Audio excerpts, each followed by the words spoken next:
is Brandy Butcher, and this is a video for SIM 437 for the SIMPATH program. This is Activity 6, Physical Assessment Reflection. So overall with this course, we have been interviewing Tina Jones in Shadow Health. We did a full, complete assessment on her. We went through each and every system, we talked to her, and we were able to just get all the information that we needed to determine what was wrong with her while she was in the hospital, and then also seeing her after she was discharged from the hospital and coming in for a pre-employment physical.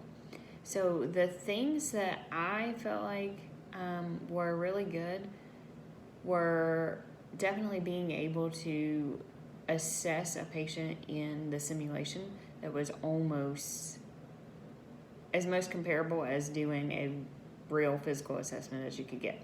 So I love that aspect of that, of the Shadow Health.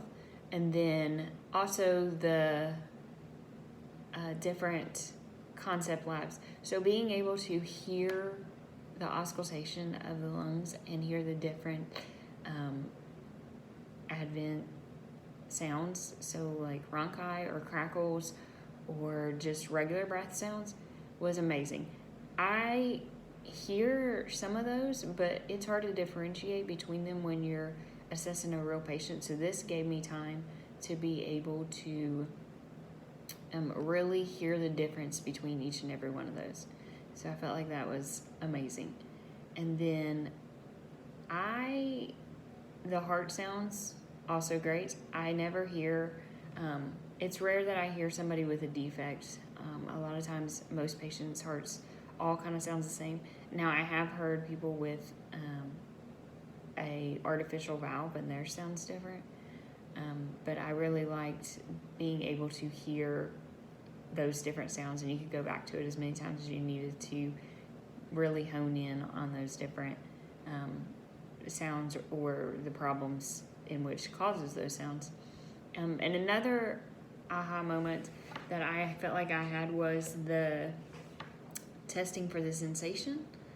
I've never done that before, nor have I even heard of some of those. So the stereogenesis is the ability to identify objects that are placed in your hand. So like Tina Jones, you could place a key in her hand, and she was able to, with her eyes closed, be able to tell you what was in her hand. She was able to do that with a key, paper clip, and a coin. And then they also did graphisia.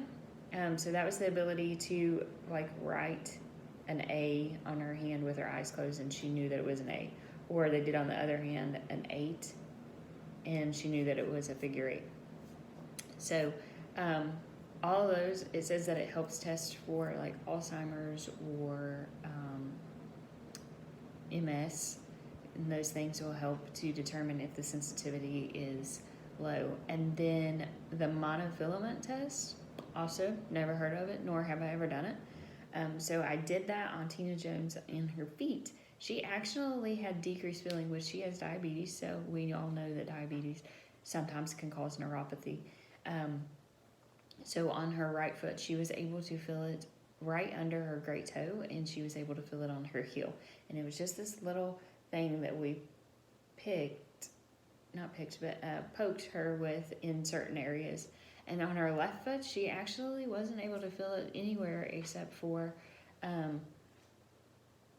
like her heel. So she does have, I would say that she has the beginning stages of getting neuropathy. So it's definitely something to watch for throughout her management of her diabetes.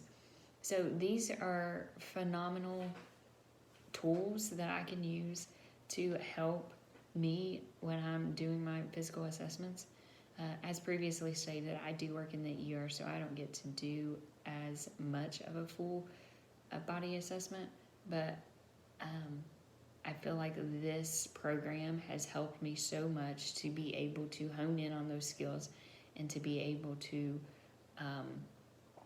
treat my patient properly by doing a thorough head-to-toe assessment with things I didn't even realize that we did.